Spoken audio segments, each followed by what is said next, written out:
하나님 말씀 빌립보서 2장 6절에서 11절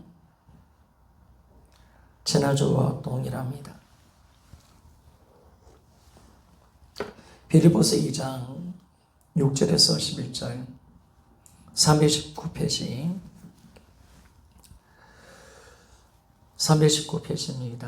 빌립보서 2장 6절에서 11절 같이 한번 읽어봅시다. 시작. 그는 근본 하나님의 본체시나 하나님과 동등됨을 잘 것으로 여기지 아니하시고 오히려 자기를 비워 종의 형체를 가지사 사람들과 같이 되셨고 사람의 모양으로 나타나사 자기를 낮추시고 죽기까지 복종하셨으니 그 십자가에 죽으심이라. 이름으로 하나님이 그를 지극히 높여 모든 이름 위에 뛰어난 이름을 주사 하늘에 있는 자들과 땅 아래 있는 자들로 모든 무릎을 예수 이름으로 꿇게 하시고 모든 입으로 예수 그리스도를 주라 하시나요 하나님 아버지께 영광을 돌리게 하셨느니라. 아멘. 모든 이름 위에 뛰어난 이름 주 예수. 오늘 5번째 마지막 이 본문에서는 마지막 설교 좀 해봅시다. 복음은 전능자가 이 땅에 오셨다 가시는 사건이고, 그리고 하늘에 계신 성자 하나님이 사람으로 이 땅에 오셨고 낮아지시고 또 하늘에 오르셔서 높아진 사건이 바로 복음이다라고 말했습니다. 잠깐 짚고 그렇게 좀 넘어갑시다. 먼저 낮아지심. 성자 하나님이 어떻게 낮아지셨습니까? 자기를 비우셨죠. 하늘의 모든 영광을 비우고 비워야 사람의 몸으로 올 수 있으니까 하나님의 사람으로 된다는 것은 자기를 버리지 않으면 안 되는 사건이잖아요. 만왕의 왕이시고 우주를 만드신 그분, 모든 영광과 찬양과 경배를 받게 하신 합당하신 하나님이 사람으로 오시기 위해서는 그 모든 것을 버리지 않으면 안 됨을 우리에게 말씀합니다. 두 번째, 성육신. 사람의 몸으로 오신 거죠. 그런데 사람의 몸으로 올 때 종의 형체를 입고 오셨다라고 말씀했습니다. 그건 우리를 섬기고 아버지 뜻을 이루기 위해서 우리의 의가 되기 위해서 하나님의 말씀을 율법에 절대적으로 순종하셨고 또한 하나님 아버지의 그 요구 십자가를 지기까지 순종하시는 그 모습을 보게 되었습니다. 세 번째, 십자가에 죽기까지 복종하시죠. 십자가를 지시기까지 더 자신을 낮추지 아니하면 안 된다. 모욕과 고난, 하나님의 진노 가운데 이분이 십자가에 달려 죽기까지 자기가 이걸 받아들이기 위해서는 참 자기를 꺾지 않으면 안 되는 거예요. 그 십자가는 그냥 질 수가 없는 거죠. 자기 자존심, 자기 어떤 마음, 생각, 그거 다 내려놔야 되거든요. 사실 예수님이 뻘겋게 십자가에 달렸잖아요. 온갖 수치, 모욕, 그걸 받아들인다는 것은 정말 자기를 결단해서 낮추지 않으면 안 되는 사건이었기에 이 십자가 앞에 겟세마네 기도가 반드시 필요한 거죠. 우리가 사실 사람들 앞에서 온갖 모욕과 조롱을 당하고 뻘겋게 내가 십자가의 나무에 달려 죽는다. 여러분 쉽게 받아들일 수 있는 사건이 아니죠. 그런데 그것까지라도 아버지의 뜻을 이루기 위해서 온갖 모욕과 고초, 조롱과 멸시, 벌거벗은 수치를 다 받기로 작정하시고 자기를 낮추셨는데 십자가에 죽기까지 복종하셨다라고 말씀했습니다. 네 번째, 장사 진행. 그죠? 주님이 인간이 죽음까지 경험하시고 저 영원한 지옥까지 내려가셔서 고통을 당하셨다라는 것을 말씀했습니다. 바로 설교 넘어갑니다. 높아지심. 높아지심은 부활입니다. 부활을 통해서 예수님이 이제 자신의 자리를 회복하는 그 모습을 우리에게 말씀해 주고 있습니다.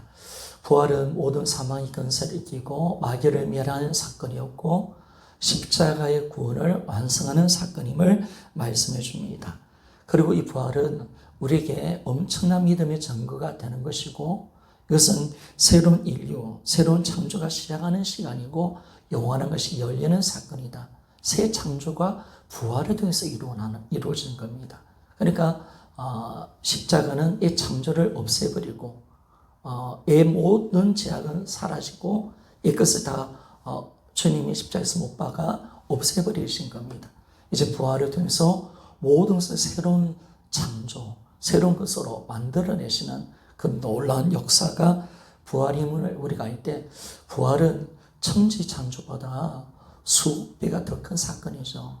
여러분 사실은 창조는 하나님이 말씀으로 하셨지만은 이 새 창조 이거는 창조자 하나님이 사람으로 이 땅에 오셔서 부활하신 사건 아닙니까? 그러니까 부활이 큰 거죠. 이 부활을 하지 않으면 새로운 창조가 되지 아니하고 우리가 예수 그리스도 안에 새로운 피조물이 될 수 없으니까 이게 너무나 큰 사건인 겁니다. 이게 너무나. 왜 창조자 하나님이 인간으로 오셔서 죽고 부활하셨다. 야, 이거는 상상을 할 수 없는 문제죠. 그러니까 부활은 창조보다 훨씬 더 큰 사건이고 너무나 위대한 사건임을 말씀해 줍니다. 두 번째, 성천입니다.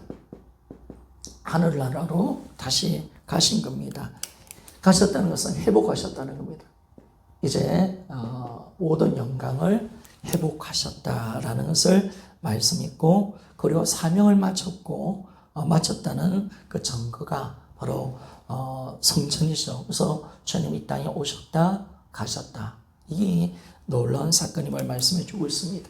세 번째, 하나님 우편보좌 보좌에 앉으신 그죠? 이걸 가지고 우리가 좀 많이 나눠봤습니다. 많이 나눴는데 잠깐 좀 짚고 넘어갑시다. 첫 번째, 하나님 우편 보좌에 앉았다는 것은 어떤 의미입니까? 이분이 만왕의 왕이시다. 그리고 교회의 머리시다. 이걸 우리에게 말씀해 줍니다. 그래서 이 하나님 우편 보좌가 예수님의 현재 상태죠. 현재 우리 예수님이 하나님 우편 보좌에 앉으셔서 만왕의 왕으로서 모든 만물을 다스리고 계시는 거예요. 모든 것을 승리에 계시고 역사의 주인공이 바로 예수 그리스도십니다. 그래서 지금 만왕의 왕으로서 모든 역사와 모든 이 인류를 경영하고 계시고 통치하고 승리하고 계시고 마지막 재림을 준비하고 계심을 우리에게 말씀해 주는 거죠. 그래서 지금 주님 뭘 하시는가?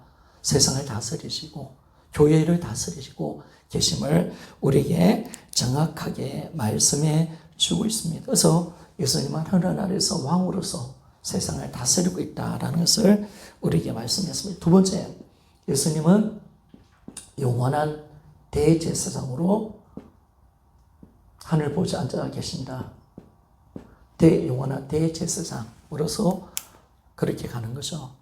우리가 구약을 보면 죄를 용서받는 방법이 어떤 겁니까? 제사를 드리는 것도 중요하지만은 그 제사를 드리고 난 뒤에 피를 가지고 지성소에 대제사장이 들어가지 않으면 하나님 그 제사를 받지 않는 거예요. 그죠?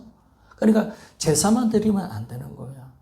대제사장이 그 피를 가지고 어디 들어가야 돼요? 하나님의 은혜의 보좌 앞으로 들어가야 그때 하나님이 그 대제사장에 드리는 이 제사를 받으시고 그렇게 구원을 선포하시는 것을 보잖아요. 그런 것처럼 예수님이 십자가에서 영원한 속죄를 드리셨고 대제사장으로서 하늘 성소에 들어가신 거죠.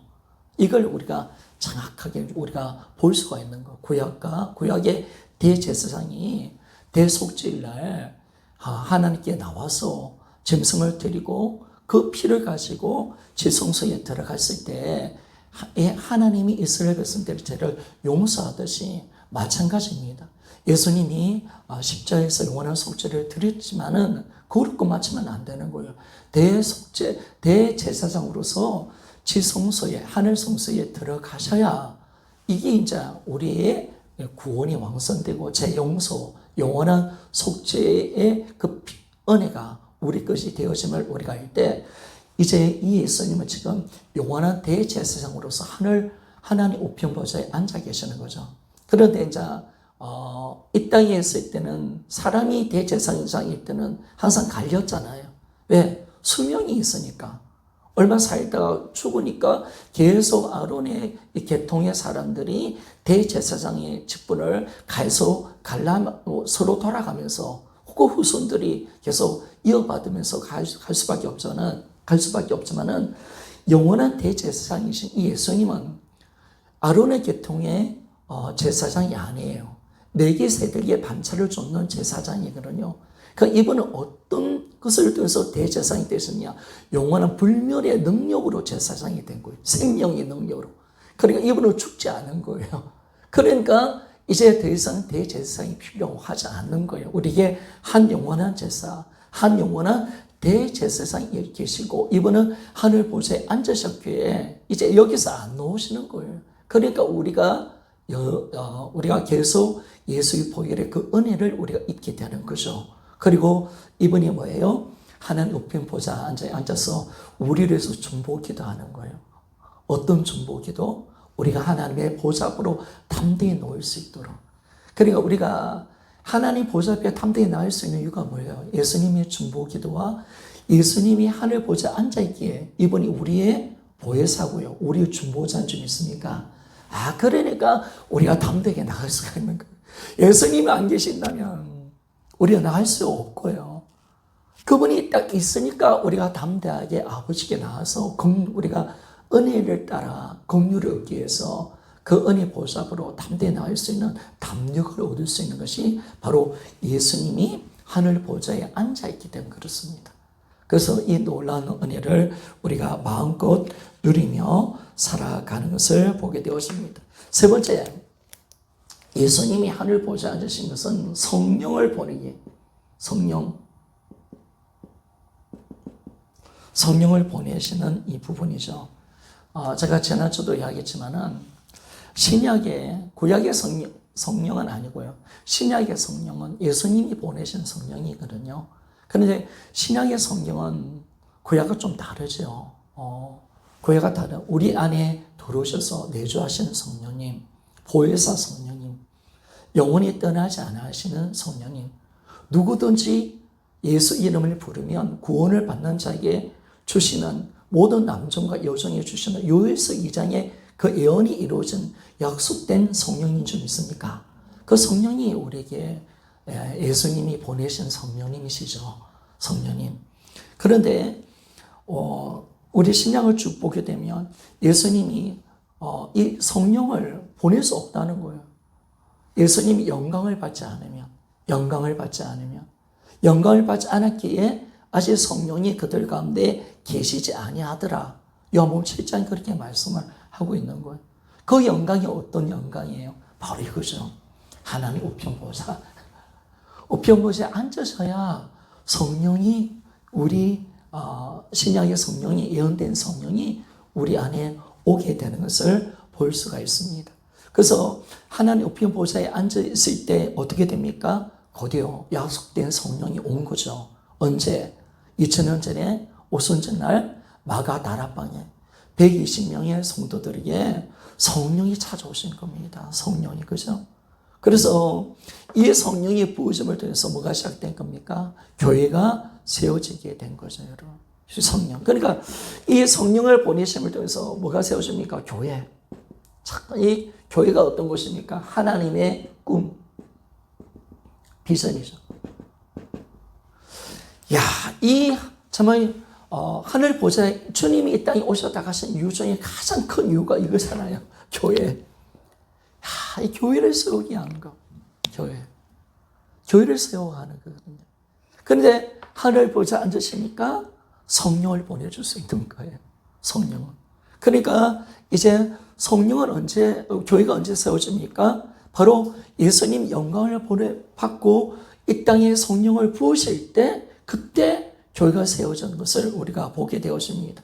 그러니까 오순절 마가다락방에서 비로소 신약의 교회가 시작되는 것을 우리에게 말씀해 주고 있습니다. 그래서 예수님이 하늘 보좌 우편에 앉으신 궁극적 이유가 유죄 하나가 뭐냐면 바로 교회를 세우기 위한 거. 그러니까 신약의 성령은요, 교회와 연결되어 있습니다. 그러니까 신약의 성령은 교회와 연합되어 있습니다. 따로따로가 아닙니다. 따로따로가 아닙니다. 교회는 성령의 공동체입니다. 성령이 머무는 것이 바로 교회라는 사실을 우리에게 참 잘 말씀해 주고 있다는 것입니다. 그래서 이 교회가 하나님이 꾸미고 비전이 세워져 가는 것을 우리에게 말씀해 주고 있습니다. 여러분, 교회가 어떤 것입니까? 우리 에베소서 1장 22절 23절 한번 봅시다. 이 부분을 보고 재림의 부분을 좀 다뤄봅시다. 에베소서 1장 22절 23절.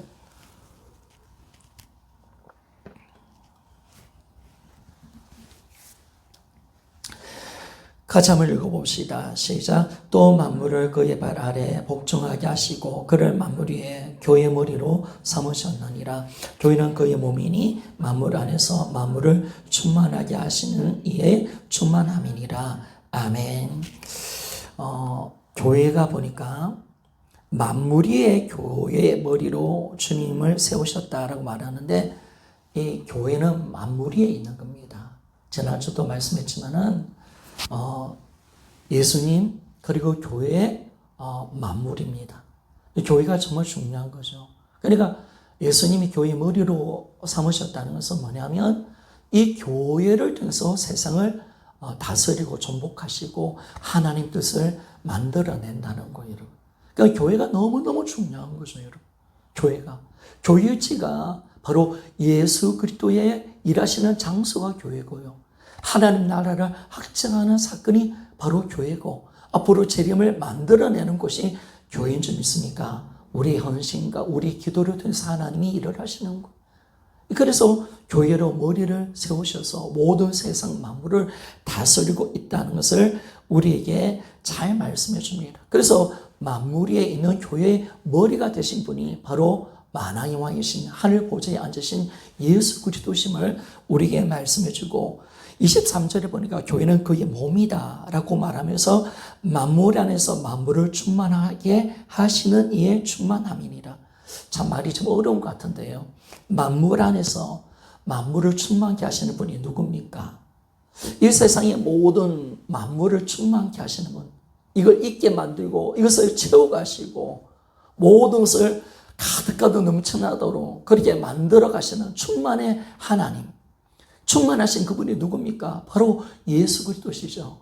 그러니까 교회는 뭐냐면 예수 그리스도로 충만한 것이 교회다. 아멘이죠. 자, 왜 이 교회가 예수 그리스도의 몸이잖아요. 연합되어 있거든요. 그러니까 교회가 너무너무 중요한 거예요. 교회가 너무너무 귀한 거예요. 너무 소중하고요. 그래서 이 교회가 세워져 가야 되는 거예요. 나라가 망하는 것은 교회가 무너질 때 나라는 망하는 거예요. 교회가 세워지면 나라는 일어나는 줄 믿습니까? 그러니까 지금 모든 우리 국가의 문제가 아니라 지금 일어나는 모든 현상은 우리의 문제죠. 교회의 문제죠. 교회가 세워지면 어둠은 떠나가는 겁니다. 이 땅에 하나님의 공의와 정의가 드러나는 그런 놀라운 사건이 일어나는 것을 볼 수가 있습니다. 그래서 바로 이 하늘 보좌에 앉아 계시는 예수님은 교회의 성령을 날마다 보내주시는 거죠. 교회의 성령을 날마다 부어주셔서 우리가 하나님의 나라를 확장시키고 하나님의 예배를 드리고 우리에게 주신 사명을 감당할 수 있도록 만들어주고, 뿐만 아니라 예수 그리스도를 정말 회개하고 예수 그리스도를 주로 믿는 자에게 정말 구약에 약속된 그 성령을 보내시는 분이, 요에서 선지자 성령을 보내시는 그분, 바로 이분이 바로 예수님이시고, 우리를 믿는 예수 그리스도를 누구든지 주로 믿는 자에게 성령을 지금 예수님이 보내고 계시는 줄 믿습니까? 참 놀라운 거죠, 여러분. 우리가 성령 받는 방법이 뭐예요?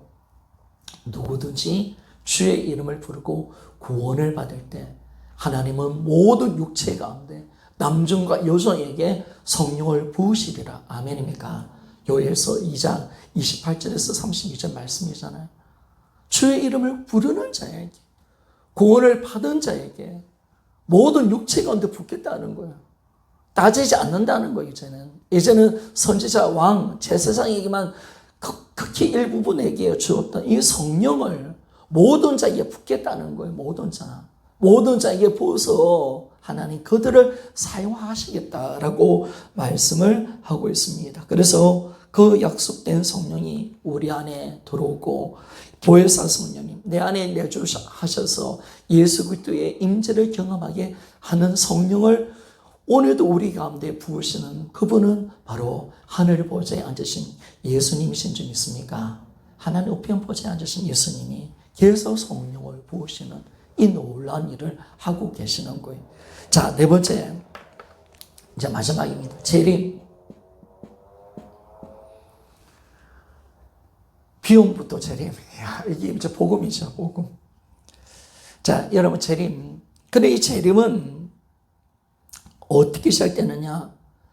바로 심판의 주로 이 땅에 다시 오십니다. 여러분, 먼저 이 재림은 심판의 주로 주님이 다시 오십니다.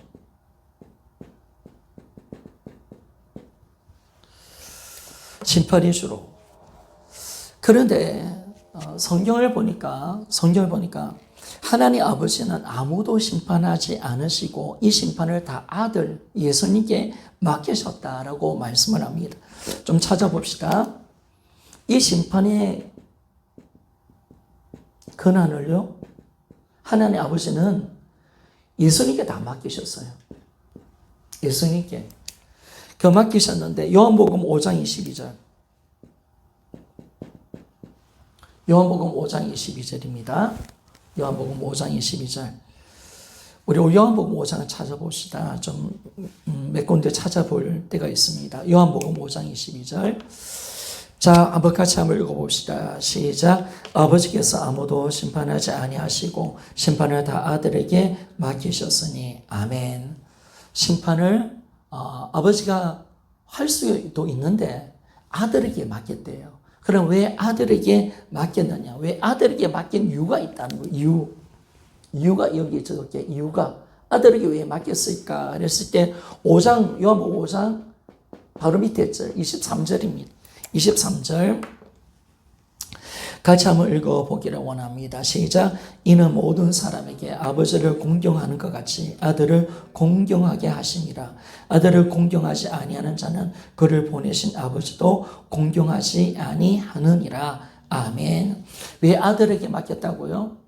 바로 아들조차 예수님의 공경을 받기 위해서 아버지가 공경을 받듯이 이 아들도 하나님 아버지만큼 공경하도록 똑같은 대우를 받을 수 있도록 그렇게 하기 위해서 아들에게 이 권한을 넘겼다라고 성경은 말씀해 주고 있습니다.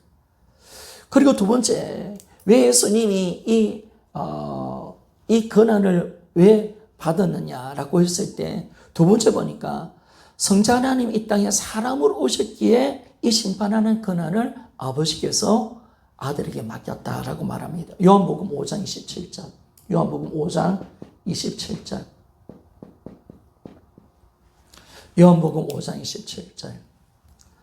같이 한번 읽어봅시다. 시작. 또 인자됨으로 말미암아 심판한 권한을 주셨느니라. 아멘. 자, 인자됨으로. 그러니까 예수님이 이 땅에 오셨기 때문에 이 권한을 얻으신 거예요. 사람으로 오셨기에. 약속이죠. 아버지와 아들 간의 약속이죠. 사람으로 오셔서 네가 아들이 죽고 부활할 때 내가 이 권한을 맡기겠다는 거, 드리겠다는 거. 그 아들에게 주겠다고 주님이 아버지께서 약속을 하신 거죠. 그래서 인자됨으로 사람으로 오시기에 예수님은 재림의 주가 되어지는 것을 보게 됩니다. 그러니까 예수님께 하나님 아버지께서 예수님을 높이신 거죠. 영광, 만왕의 왕이 되게 하시고 네가 모든 것을 심판해버려. 내 권한을 너에게 줄게.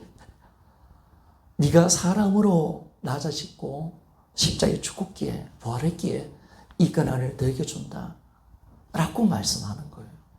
그래서 하나님 아버지만큼 동등됨으로 여김을 받고 영광을 얻기 위해서 모든 자를 심판한다는 만큼 대단한 권세가 어디 있겠습니까? 그죠? 그래서 그 모든 권세를 주님이 맡으셨다라고 말씀합니다. 그러면서 여러분 이 부분 좀 치울게요. 그러면 여러분 심판을 좀 우리가 좀 볼까요? 심판을 좀 봅시다. 세상 심판항에서 먼저는요 어떻게 하느냐? 먼저 세상 심판항에서 먼저는 모든 자를 다 살려냅니다. 사실은 우리만 부활하는 게 아니에요. 악한 자 모든 세상 사람들도 다 부활합니다. 아멘입니까? 부활하죠. 그런데 악인들을 향해서 부활이라는 의미를 두지 않아요. 부활은 좋은 거잖아요. 그래서 악인들은 이 부활의 가치를 안 두는 거예요. 왜냐하면 악인들은 심판받아 지옥 가기 위한 부활이기 때문에 그래서 부활이라는 단어를 우리에게만 적용시키는 거예요. 우리는 좋은 부활이니까. 행복한 부활이니까. 그러니까 세상은 심판에게서 모든 자를 살립니다. 모든 자를 부활시킵니다. 자, 요한복음 5장 29절.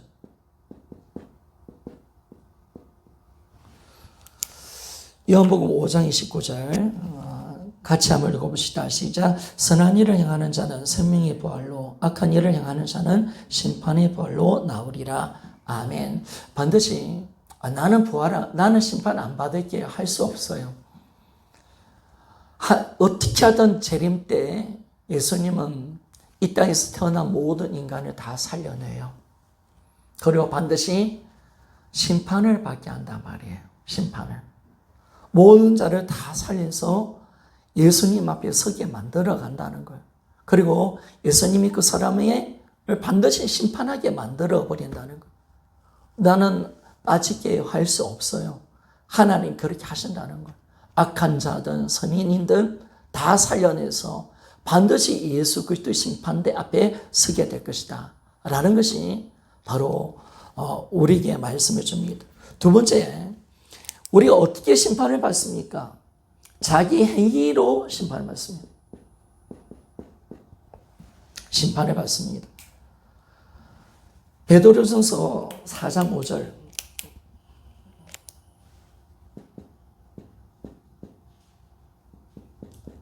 제가 한번 읽어볼게요. 그들이 산자와 죽은 자를 심판하기로 예비하신 이에게 사실대로 고하리라 라고 말씀합니다.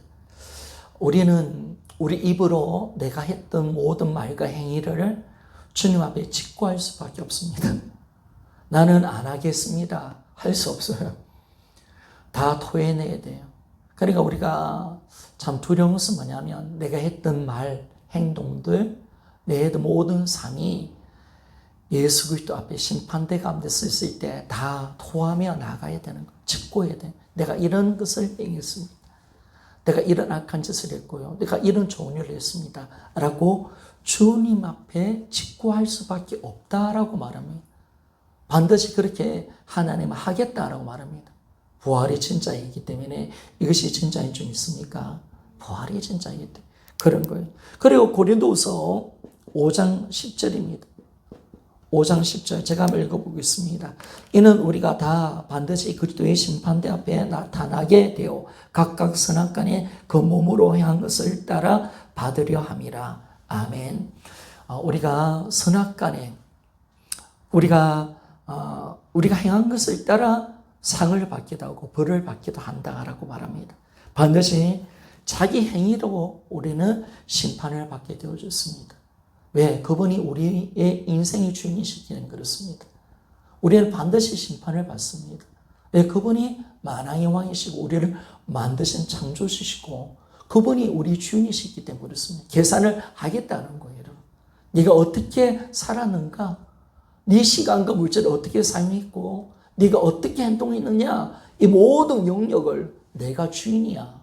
내가 너를 만들어서 너는 반드시 나한테 셈을 하는 날이 있어. 그래서 반드시 네 행위대로 너 행위대로 반드시 심판을 받게 될 것이다. 상과 벌을 반드시 주겠다라고 주님이 약속을 하고 있는 것입니다. 그래서 우리가 정말 잘 살아가야 되는 거죠. 우리가 죄가 있다면 예수 피로 용서받아야 되고요. 주님 앞에 우리가 자랑을 못한 거 다 드러날 때가 있으니까, 그죠? 그러니까 우리가 두렵고 떨림으로 가는 겁니다. 그리고 세 번째, 이 심판이 끝나면 악인은 어디로 가느냐? 영벌. 의인은 어디로 가느냐? 바로 영생을 얻는 놀라운 복을 얻게 되어집니다. 바로 영생을 얻습니다. 자, 마태복음 25장 46절. 마태복음 25장 46절.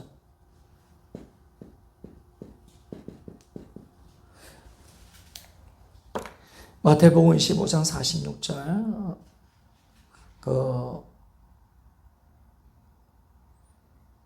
오른 왼편에 있었던 염소에게 하는 송고죠, 그죠? 그래서 제가 읽어보겠습니다. 그들은 영벌에, 의인들은 영생에 들어가리라 하시니라. 아멘.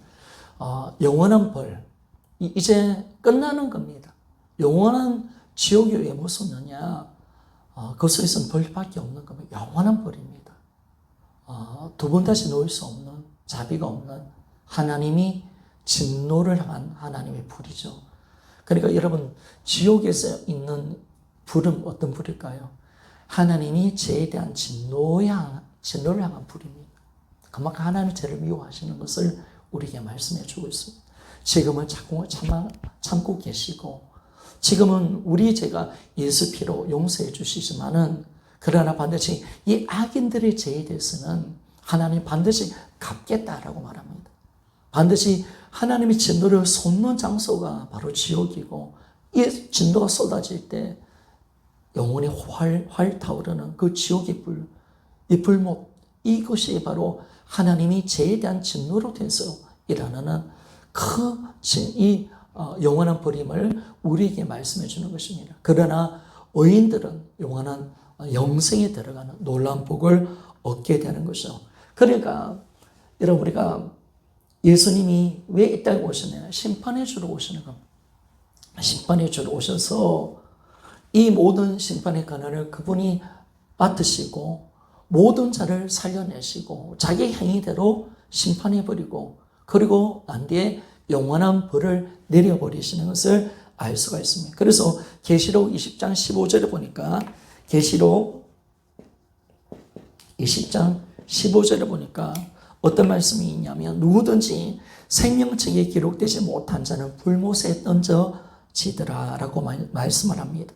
누구든지 생명책에 기록되지 못한 자는 불못에 던져지더라 라고 말씀합니다.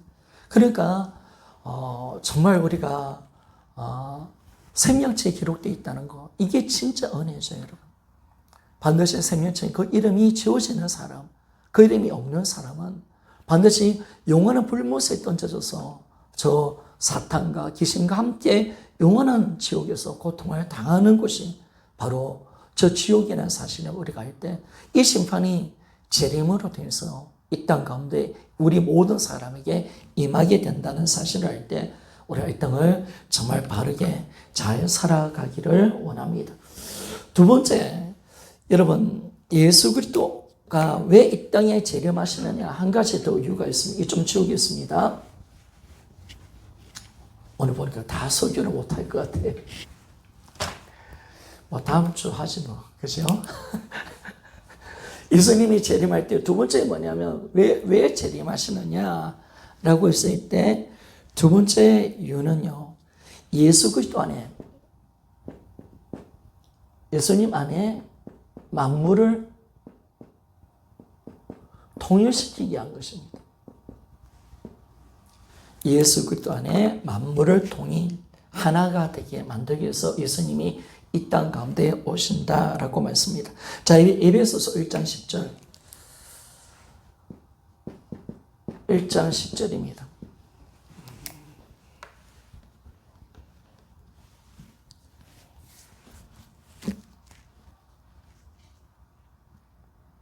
같이 한번 읽어봅시다. 시작. 하늘에 있는 것이나 땅에 있는 것이 다 그리스도 안에서 통일되게 하려 하시니라.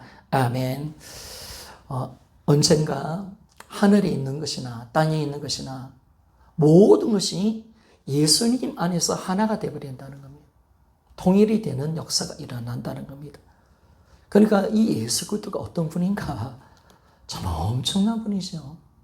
하나님이시죠. 그분 안에 모든 것이 통일이 되어지는 일들이 일어나는 것을 알 수가 있습니다. 먼저요, 예수님이 이 땅에 오셨을 때 통일을 먼저 만들어내셨습니다. 통일을. 이 땅에 예수 그리스도 안에서 유대인과 이방인을 하나 되게 만들었습니다. 이 땅에 오셨을 때, 이 땅에 예수님 오셨을 때, 예수님은 먼저 유대인과 이방인들을 하나 되게 만들어 간 거예요. 이 말은 어떤 말이냐면요, 이거죠. 새로운 인류를 만들어내셨다는 거예요. 대단하시죠, 여러분. 예수 그리스도 안에서 이 종족의 차별, 모든 인종의 차별, 문화의 차별이 다 사라지고 새로운 인류를 만들어내고 새로운 공동체를 주님이 만들어냈다는 거예요. 이건 엄청난 사건이잖아요, 여러분. 우리는 지금 많은 언어가 다른 민족이 있고 또 다른 종족으로 살고 있고 다른 어떤 문화권에서 살고 있는데, 그런데 예수님이 오셔서 뭐냐면 유대인과 모든 이방인 다른 나라의 사람들을 하나로 만들어버렸다는 이 사건이 엄청난 일인 거예요. 이거 엄청난 일. 그러니까 이 말은 새로운 공동체를 만드셨고 새로운 사회를 만드셨고 새로운 인류를 만들어냈던 위대한 사건이 바로 예수님 이 땅에 오셔서 죽고 부활하신 사건임을 우리에게 말씀해 주는 것입니다. 그래서 여러분, 새로운 인류, 새로운 공동체가 어디입니까? 우리가 유대인과 이방인이 하나 되는 곳이 어디입니까? 우리가 한 사람, 한 피조물이 되고 한 가족이 되고 한 공동체가 되는 것이 어디입니까? 그게 바로 여러분 교회죠. 그러니까 이게 정말 놀라운 겁니다, 여러분. 이 교회라는 것은 너무나 이 하나님의 최고의 작품이죠. 주님이 오셔서 모든 차별을 없애버리고 모든 이 문화 차별들을 이 모든 것을 다 없애버리고 한 우리 공동체 인류로서 살도록 우리를 만들어내신 곳이 바로 교회임을 말씀해 줍니다. 이 부분이 에베소서 2장이 잘 나오고 있습니다. 에베소서 2장을 좀 살펴봅시다.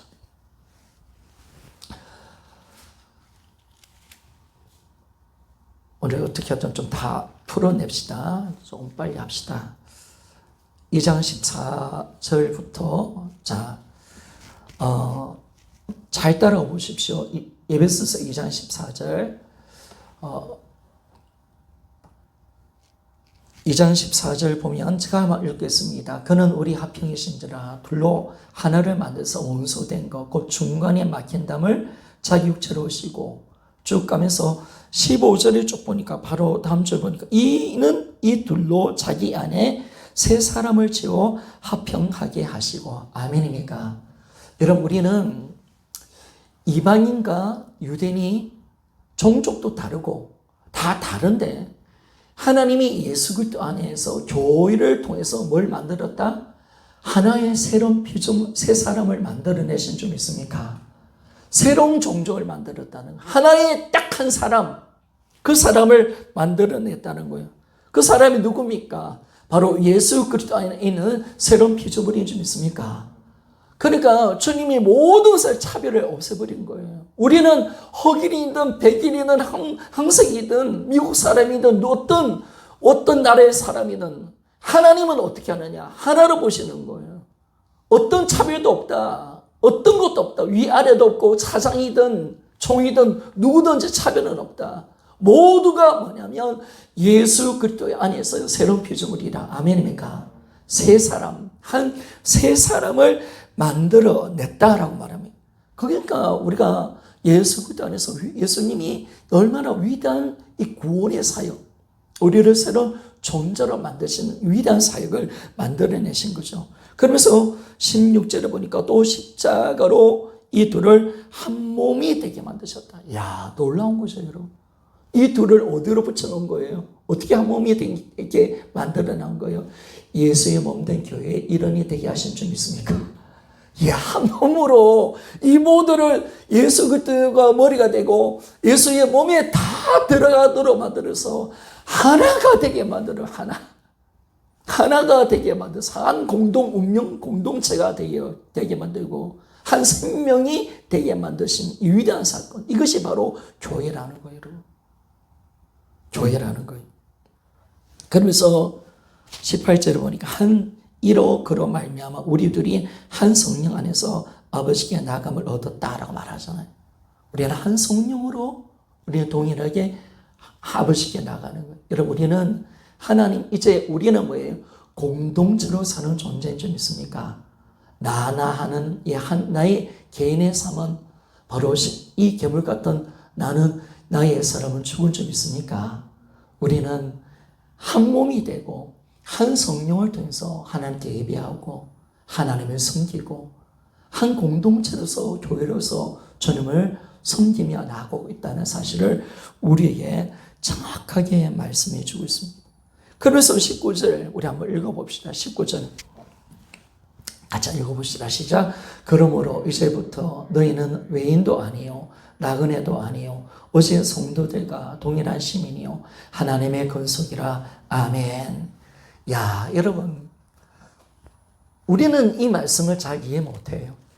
그러나 2000년 전에 유대인들이 이방인들하고 같은 성도고 같은 시민이고 하나의 가족이다. 야, 유대인들은요, 이거 완전히 유대인은 욕되게 하는 거죠. 도무지 있을 수 없는 거죠. 이들은 완전히 외인이고 하나님과 상관없는 사람들이고 이들은 우리가 완전히 다른, 우리는 성령 의식을 가지고 하나님의 자녀라고 생각하는데, 아니 똑같이 모든 외국인들, 모든 다른 민족의 사람들과 유대인이 하나가 되어서 한 가족이 된다. 야, 이거는요 상상할 수 없는 그런 놀라운 일이죠, 여러분. 지금 우리 평등한 사회니까요. 남종과 이렇게 주인과 종의 관계가요 뭐예요? 이게 없잖아요. 그런데 우리 조선시대 때 우리나라 이 기독교 돌았을 때요, 처음에 뭐예요? 원성과 주인이 같은 교회를 다니는 거야. 그런데 그 교회에서 뭐예요? 한 형제. 상상할 수 없는 거예요, 상상. 남자, 여자 딱 나눠져 있었잖아요. 상상을 못 하는 거죠, 여러분. 그런데 교회 안에서 그 일이 일어났을 때 처음에 교회가 뒤집어진 거죠. 이게 얼마나 엄청난 이 혁명적인 변화인 것을 우리에게 말씀해 주는 거예요. 혁명을 일으키신 거예요, 예수님이. 그래서 우리가 모든 자가 차별 없이 우리 함께 가족이 되고 함께 우리가 지체가 되고 함께 우리가 정말 우리가 하나님의 건속이 되었다는 이 놀라운 사건이 너무나 놀라운 것입니다. 이 땅에 오셔서 예수 그리스도는 유대인과 이방인을 하나 되게 만들었죠. 우리 에베소서 3장 6절, 우리 잘 아는 구절입니다. 에베소서 3장 6절. 같이 한번 읽어봅시다. 시작. 이는 이방인들이 이 복음으로 말미암아 그리스도 예수 안에서 함께 상속자가 되고 함께 지체가 되고 함께 약속에 참여하는 자가 됨이라. 아멘. 이게 얼마나 대단한 사건인가, 위대한 사건인가. 지금 바울은 이 사건이요 그리스도의 비밀이었대. 비밀. 이건 하나님이 감춰주는 영원한 경륜이었다고 말합니다. 이건 엄청난 사건임을 우리에게 말씀해 주는 거예요. 그래서 이것이 그리스도 안에서 하나님의 구원의 경륜의 비밀이라고 바울이 이야기하는데, 자, 에베소 3장 9절과 10절 봅시다. 9절과 10절, 9절과 11절 말씀까지 한번 봅시다. 9절과 11절. 자, 같이 한번 읽어봅시다. 시작. 영원부터 만물을 창조하시는 하나님 속에 감춰왔던 비밀의 경륜이 어떤 것을 드러나게 하려 하심이라. 이는 이제 교회로 말미암아 하늘에 있는 통치자들과 권세들에게 하나님의 각종 지혜를 알게 하려 하심이니 곧 영원부터 우리 주 예수 그리스도 안에서 예정하신 뜻대로 하신 것이라. 아멘. 곧 영원부터 우리 주 그리스도 예수 안에서 예정하신 뜻대로 하신 것이라.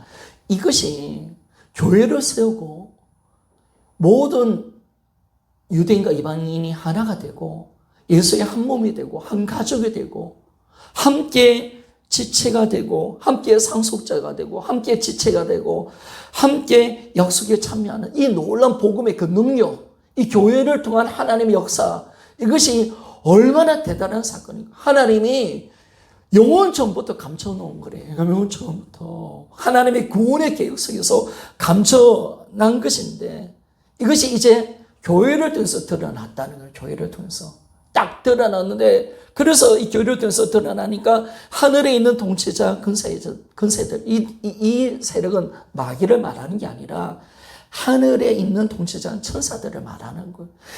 이 권세는 하늘 군대를 말하는, 하늘 군대가 있겠죠. 그들에게 이 사실이 드러났다는 거, 드러나서 이 하나님의 각종 지혜, 이걸 알고 싶었는데 하나님이 교회를 통해서 이들에게 내 지혜를 보여준 거예요. 야, 내가 이런 하나님이다. 이 놀라운 구원을 내가 이룬 하나님이다. 이걸 하늘의 권세와 하늘의 통치자들과 권세들에게 보여줬다는 것. 왜 보여줬을까요? 하나님을 더 자랑하고 하나님의 지혜를 높이기 위해서. 그렇죠? 하나님을 더 경배하고 천사들이 놀라는 거예요. 하나님 대단하시네요. 우리 하나님은 위대하십니다. 어떻게 이런 놀라운 일을 행하십니까? 그러면서 막 천사들이 흥분하는 거죠.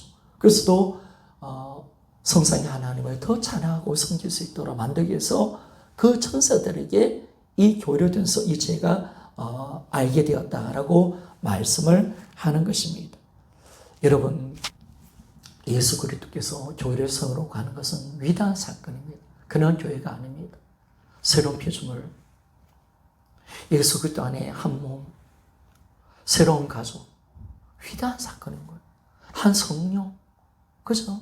그래서 함께 우리가 지체가 되고 함께 우리가 상속자가 되고 이 놀라운 하나님의 그 놀라운 역사가 너무나 놀라우고 함께 우리가 약속에 참여할 수 있도록 만들어간 것은 하나님의 지혜 중에 지혜라는 거예요.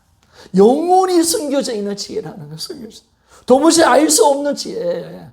천사들도 알고 싶었던 그 지혜가 교회를 통해서 열려지니까 이게 놀래 자빠지는 거예요. 바로 그걸 본 거예요. 그걸. 야, 대단하다. 너무나 위대하다. 라는 것을 보게 된 거죠. 여기까지 합시다. 다음 주 마지막으로 클라이막스를 드리겠습니다. 그래서 여러분, 예수 그리스도의 구원의 사건, 특히 오늘 이 교회를 향한 하나님의 계획들이 얼마나 대단한가. 그러니까 하나님께서 뭐예요? 이 모든 것은 뭐냐면 교회를 세우기 위한 하나님의 계획들을 이루어 가신 거예요. 하나님의 놀라운 섭리 속에 모든 것을 이루어 가시는 이 섭리를 우리가 아는데, 이 모든 것이 뭐냐면 예수님 하늘 보좌에 앉으시고 정말 재림하실 때 이 모든 것들이 이루어진다는 사실을 우리가 알 때 그분이 낮아지시고 높아지는 이 사건, 이 복음이 얼마나 위대한 하나님의 구원을 이루는 사건인 것을 우리가 알게 되고, 이 교회에 하나님의 꿈과 비전, 모든 차별을 없애버리고 새로운 새 창조를 만드시고 새 인류를 만드신 위대한 사건이 얼마나 큰 사건임을 우리가 알 때 정말 교회를 더 사랑하고 공동체로 살아갈 수 있는 우리가 되기를 원합니다. 이런 복음은 공동체예요. 공동체를 모르는 사람은 복음을 모르는 사람이에요. 우리는 정말 이제 공동체로 살아가고 지체를 살아가는 그 아름다운 신앙의 모습이 우리 안에 있기를 소원합니다.